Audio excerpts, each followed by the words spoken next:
शादी का लड्डू खाने के बाद लाहौर के हाफिज शहजाद का वजन अचानक बढ़ने लगा तो उन्हें वजन कम करने के मशवरे मिलने लगे। तंग आकर इन्होंने जिम का रुख किया, लेकिन चंद ही माह में इतनी मेहनत की कि तनसाजी के कई टाइटल अपने नाम कर लिए। इस हैरत अंगेज ट्रांसफॉर्मेशन की कहानी जानिए इस वीडियो में। उर्दू पॉइंट की वीडियोस देखने के लिए हमारा चैनल सब्सक्राइब कीजिए और बेल के आइकन पर क्लिक कीजिए ताकि आप हमारी तमाम आने वाली वीडियोस से बाखबर रह सकें।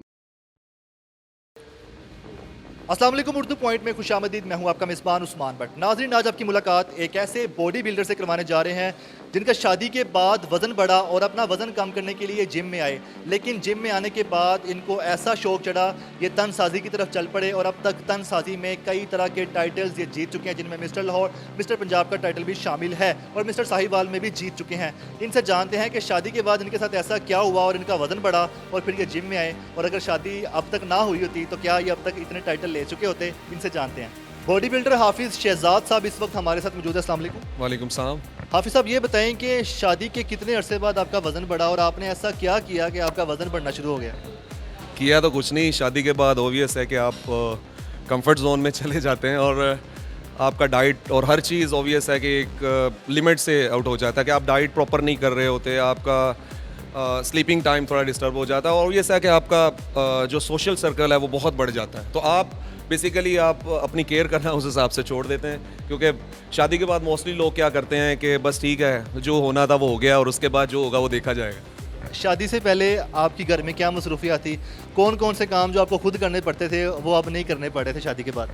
देखें, शादी से पहले तो सारे काम खुद ही करने पड़ते हैं और शादी के बाद सिर्फ बाहर के काम आपने करने और आपने घर जाना और सारे काम आपको किए हुए मिलेंगे। लेकिन यह है कि चीज़ें और काफ़ी कुछ चेंज हो जाता है, लेकिन हर तरह का इन्वायरमेंट, हर तरह की चीज़ें आपको एक्सेप्ट करनी पड़ती हैं। लेकिन बड़ा शादी के बाद थोड़ी रिस्पॉन्सिबिलिटीज़ बढ़ जाती हैं और आप अपनी केयर थोड़ा करना कम कर देते हैं।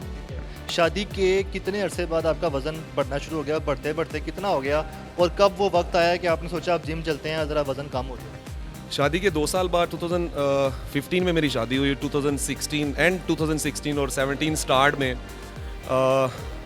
मेरा कुछ 10 to 15 kg ऑलमोस्ट 90 प्लस में मैं चला गया और जो कमर थी मेरी 32 से 39 पर चली गई। और उस टाइम पर मैंने सोचा कि भाई नहीं, बाहर हो रहा है तो कुछ ना कुछ अपना करना पड़ेगा, अपने आप को मेंटेन करने के लिए कुछ करना पड़ेगा। तो दैन उस टाइम थोड़ी सी फीलिंग आई कि भाई कुछ करेंगे तो कुछ रहेगा, अदरवाइज़ तो आप बिल्कुल बाहर हो जाएंगे। पेट बाहर आ रहा था, भाभी के साथ खड़े बुरे लग रहे थे? ऑब्वियस है कि बंदा जब मैरिड हो जाता है तो आपको और अच्छा दिखना पड़ता है, बिकॉज लोग आपको और फोकस करते हैं। घर के अलावा बाहर भी लोग आपको फोकस करते हैं, तो फिर आपको थोड़ा और अच्छा दिखना पड़ता है। बॉडी बिल्डिंग में किस तरह आप आगे? पहले वैसे तो आप जिम में आए थे अपना वेट कम करने के लिए, अपने आप को फिट बनाने के लिए, और फिर आप मिस्टर साहिवाल के लिए कैसे पहुंच गए? 2017 में मैंने प्रोफेशनली वर्कआउट स्टार्ट किया जस्ट फॉर फिटनेस, अपना टमी को और अपना वेट रिड्यूस करने के लिए। बट वहाँ आप किसी भी जिम में, कोई भी बिगिनर किसी भी जिम में जाता है और उसके लिए कुछ टारगेट होता है। वहाँ जाके आप लोगों को देखते हैं, वेल मेंटेन्ड लोगों को देखते हैं, तो आप अगर आप में मोटिवेट हैं और आप कुछ करना चाहते हैं और आप कहते हैं कि मैंने ये करना है, तो फिर आप कर जाते हैं। वहाँ कुछ लोग ऐसे हैं कि जिनको देख के मैंने बोला कि मुझे अपने आप को और बेहतर करना है, तो मैं सिर्फ फिटनेस से हट के मैं फिर बॉडी बिल्डिंग साइड पे आया और 2019 में 18 से मैंने प्रॉपर प्रिपरेशन स्टार्ट किया और 19 में मैंने साहिवाल डिवीजन का टाइटल विन किया। आप गोल्ड मेडलिस्ट मिस्टर लाहौर है तनसाजी में, और मिस्टर लाहौर का टाइटल भी जीता है, गोल्ड मेडलिस्ट मिस्टर पंजाब में भी हैं। तो ये सारे मुकाबले आपने कब खेलने शुरू कर दिए? कब आप इस तरफ चले गए? किस तरफ आए थे? चले कहाँ गए? 2019 में मैंने जब विन किया तो उसके बाद इनिशियली मैंने सोचा कि मैं ब्रेक लगाऊं, बिकॉज मैं चाह रहा था कि बस जो होना था वो हो गया, इसके बाद नॉर्मल लाइफ में आते हैं। लेकिन 2020 में ऑब्वियस है कि आपको किसी भी फील्ड में एक अच्छा मेंटोर, एक अच्छा उस्ताद, एक अच्छा ट्रेनर आपको मिल जाए जो आपको प्रॉपर गाइड करने वाला हो।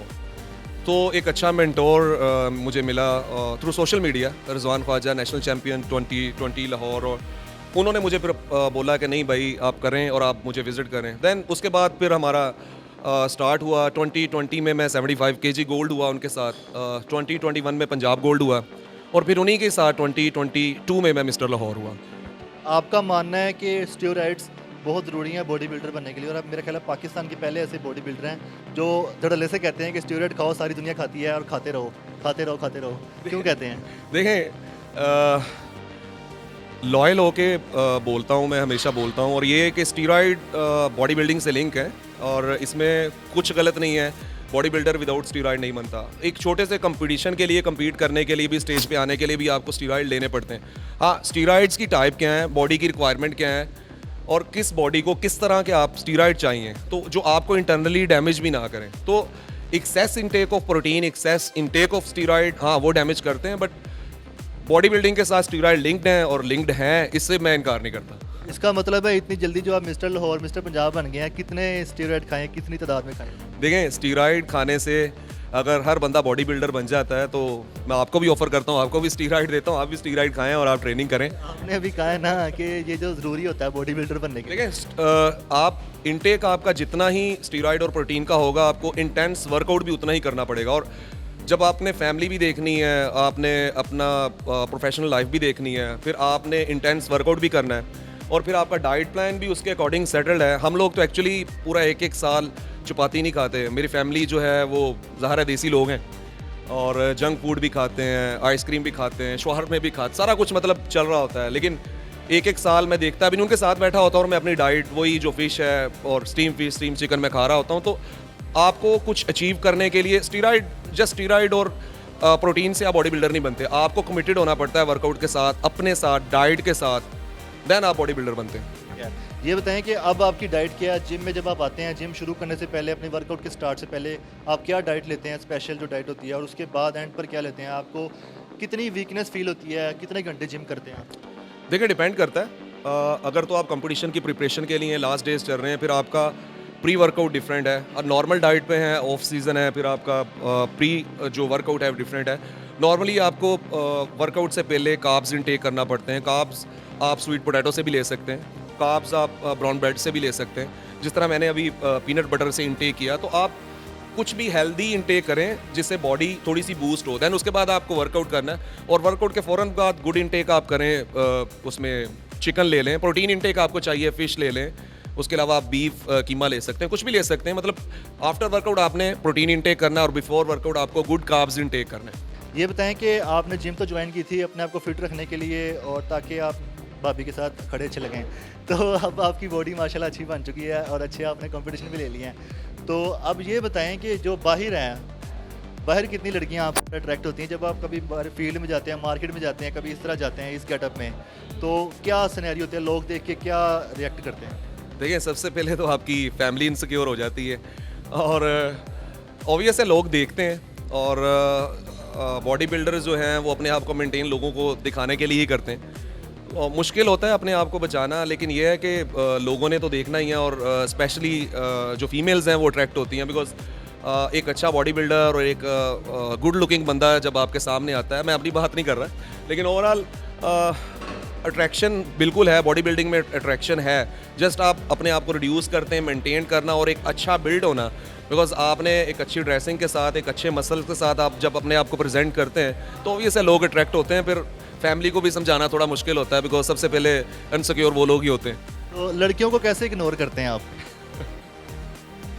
लड़कियों को इग्नोर करना, देखें मेरे पास काफ़ी फीमेल क्लाइंट्स भी हैं, सब कुछ है। आप एक यहाँ थोड़ा सा जो है इन्वायरमेंट डिफरेंट होता है, आपको अपनी टीम को साथ लेके चलना है। हाँ, फील्ड में आपको इग्नोर करना पड़ता है, बिकॉज जब भी एक आपको कुछ अचीव करना है, एक अच्छा बॉडी बिल्डर बनना है, और अगर आप इस साइड से पे चले जाते हैं तो आप अपने आप को वेस्ट करते हैं। तो अपने आप को बचा के रखना ज़रूरी है, फिर ये आपका फ्यूचर है, स्पेशली बॉडी बिल्डिंग में।